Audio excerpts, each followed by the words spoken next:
তো দেখো ভাই, এখন কিন্তু এটা চলতেছে সাল 2022 এবং সামনে কিন্তু সাল 2023 কিন্তু পড়বে।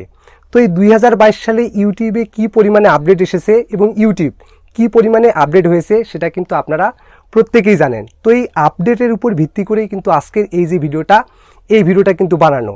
তো আজকের এই ভিডিওতে আমি আপনাদের সাথে আলোচনা করব বেসিক্যালি যে বর্তমান সময়ে যদি আপনি আপনার ইউটিউব চ্যানেলের মধ্যে মনিটাইজেশনের জন্য অ্যাপ্লাই করতে যান, তাহলে আপনাকে কোন কোন বিষয়গুলিকে মাথায় রেখে আপনাকে আপনার ইউটিউব চ্যানেলের মধ্যে মনিটাইজেশনের জন্য অ্যাপ্লাই করতে হবে।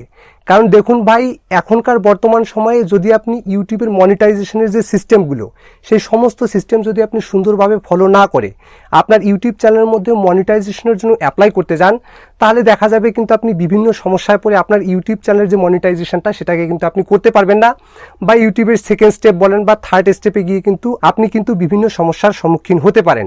এবং এমনও দেখা যেতে পারে যে আপনি আপনার ইউটিউব চ্যানেলের মধ্যে মনিটাইজেশনের জন্য অ্যাপ্লাই করেছেন এবং আপনার ইউটিউব চ্যানেলটা সঠিকভাবে মনিটাইজড হয়ে গেছে, এবং যখন আপনি আপনার ইউটিউবের মধ্যে অ্যাডসেন্সের যে পেমেন্টটা সেটা কিন্তু রিসিভ করতে যাবেন, দেখা যাবে যে আপনি যদি এই প্রবলেমগুলো মনিটাইজেশনের সময় করে থাকেন, তাহলে কিন্তু আপনি আপনার যে পেমেন্টটা সেটা কিন্তু রিসিভ করতে পারবেন না। তাই রিকোয়েস্ট করব আজকের এই যে ভিডিওটাকে একদম মনোযোগ সহকারে দেখার। আমি আপনাকে গ্যারান্টি দিচ্ছি, এই ভিডিওটাকে যদি আপনি শুরু থেকে শেষ অবধি দেখেন, আপনি ইউটিউবের মনিটাইজেশনের ব্যাপারে কিন্তু অনেক কিছু জানতে পারবেন। আর এই ভিডিওটা যদি আপনাকে ভালো না লাগে, আপনি আমার এই যে চ্যানেলটাকে আনসাবস্ক্রাইব করে চলে যেতে পারেন। কারণ এই ভিডিওতে আমি আপনাদের এমন কিছু ইনফরমেশন দিব, যেই ইনফরমেশনগুলো একজন নতুন ইউটিউবার জানা কিন্তু অবশ্যই আবশ্যক। তো প্রথম যে বিষয়টা সেটা হচ্ছে কিন্তু ইউটিউব মনিটাইজেশনের নেম নিয়ে। তো দেখুন, আমরা যখন কোনো একটা ইউটিউব চ্যানেলের মধ্যে মনিটাইজেশনের জন্য অ্যাপ্লাই করতে যাই, অ্যাডসেন্সের দ্বিতীয় স্টেপে অর্থাৎ মনিটাইজেশনের দ্বিতীয় স্টেপে আমাকে কিন্তু আমাদের একটা অ্যাডসেন্স অ্যাকাউন্ট লিঙ্ক করা কিন্তু প্রয়োজন পড়ে, এবং ওখানে কিন্তু আমাদের একটা নাম এবং অ্যাড্রেস দিয়ে কিন্তু অ্যাডসেন্সের যে ফর্মটা সেটা কিন্তু ফিল আপ করার প্রয়োজন পড়ে। তো এই অ্যাডসেন্সের ফর্ম ফিল আপ করার সময় কিন্তু যেখানে আপনি নাম বসাবেন, এই নাম দেওয়ার ক্ষেত্রে কিন্তু অবশ্যই আপনাকে একটা বিষয়কে মাথায় রাখতে হবে, সেটা হচ্ছে কিন্তু ডট। তো দেখুন, বেসিক্যালি আমি এই বিষয়টাকে আপনাদের একদম ভালোভাবে বুঝিয়ে দিচ্ছি। তো দেখুন, যখন আপনি কোনো একটা ভোটার আইডেন্টি কার্ড আপনার হাতের মধ্যে নিয়ে আপনি ইউটিউব চ্যানেলের মধ্যে মনিটাইজেশনের জন্য অ্যাপ্লাই করতে যাবেন, তো দেখবেন অনেক ভোটার আইডি কার্ডের ক্ষেত্রে কিন্তু নামগুলো কিছুটা এরকম দেওয়া থাকে, যেমন মিট সাইফুল আলম, বা এমএসটির পরে কিন্তু একটা ডট দেওয়া থাকে, বা মিডের পরে কিন্তু একটা ডট দেওয়া থাকে, মিস হালিমা বেগম হতে পারে এরকম নাম। তো দেখুন ভাই, আপনি যখন আপনার ইউটিউব চ্যানেলের মধ্যে মনিটাইজেশনের জন্য অ্যাপ্লাই করতে যাবেন, যেখানে যে নামের যে বারটা থাকবে সেই নামের মধ্যে কিন্তু আপনি কখনই এই যে ডট যে স্যাম্পলটা, এই স্যাম্পলটা কিন্তু কখনই আপনি ইউজ করবেন না। আর এই স্যাম্পলটা যদি ভাই আপনি ইউজ করেন, তাহলে কিন্তু আপনি পরবর্তীতে বিভিন্ন সমস্যার সম্মুখীন হতে পারেন। কেন এই কথাটা আমি বলতেছি, কারণ এই ভিডিওতে আমি আপনাদের আমার যে লাইফের যে এক্সপিরিয়েন্স বা আমার যে এক্সপিরিয়েন্সগুলো, এই এক্সপিরিয়েন্সগুলোকেই কিন্তু আমি আপনাদের সামনে একদম সুন্দরভাবে তুলে ধরার চেষ্টা করব। তো দেখুন, যখন এই কথাটা আমি আপনাকে এই জন্যই বলতেছি, যদি আপনি ডট স্যাম্পলটা আপনার নামের ক্ষেত্রে ইউজ করেন এবং যখন আপনি আপনার অ্যাডসেন্সের মধ্যে ইটিন সার্টিফিকেটটাকে অ্যাড করতে যাবেন, সেখানে কিন্তু যখন আপনি নামটাকে ইনপুট করবেন, সেখানে কিন্তু ডট কোনোভাবেই কিন্তু ইউজ করা যাবে না। আর এই ডট থাকার কারণে কিন্তু যখন আপনি ইটিন সার্টিফিকেটটাকে আর কি অ্যাপ্রুভালে পাঠাবেন, তখন দেখা যাবে যে আপনার যে ইটিন যে সার্টিফিকেটটা সেটা কিন্তু ইন প্রোগ্রেসে থাকবে। আর ইন প্রোগ্রেসে থাকবে মানে এটা কিন্তু অ্যাবসেক্ট হবে না, ঠিক আছে। আপনাকে ডট উঠিয়ে কিন্তু তারপরে আপনার যে ইটিন সার্টিফিকেটটা সেটাকে কিন্তু অ্যাপ্রুভ করাতে হবে।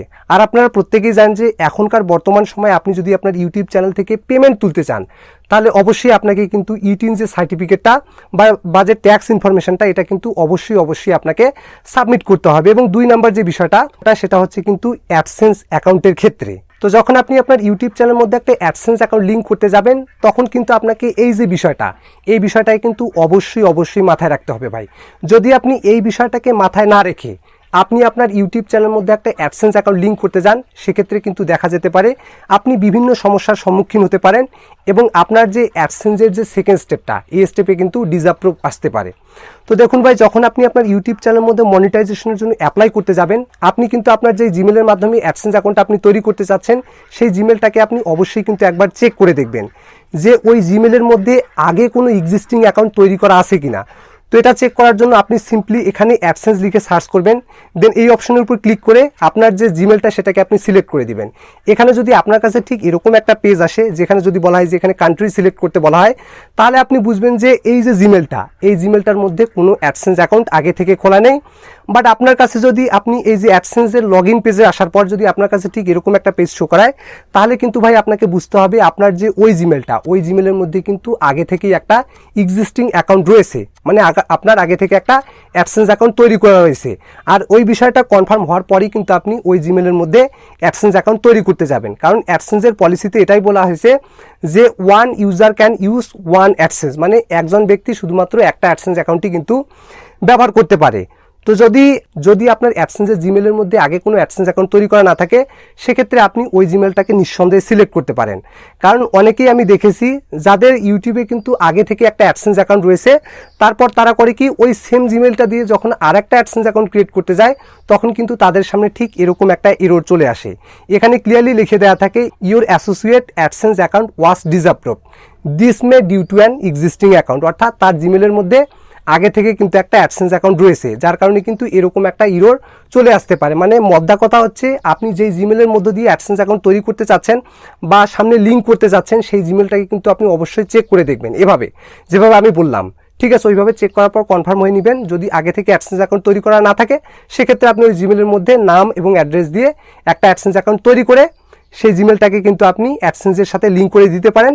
বাট আপনার যদি আগে থেকে একটা এক্সিস্টিং অ্যাডসেন্স অ্যাকাউন্ট তৈরি করা থাকে, সেক্ষেত্রে কিন্তু নো প্রবলেম। আগে আপনি ওই অ্যাডসেন্সের ভিতরে ঢুকে নাম এবং অ্যাড্রেসগুলো ঠিকঠাক আছে কিনা সেগুলো চেক করার পর যখন আপনি মনিটাইজেশনের সেকেন্ড স্টেপে যাবেন, সেখানে কিন্তু 3টি অপশন শো করাবে, yes I have an existing account, no I don't have an existing account.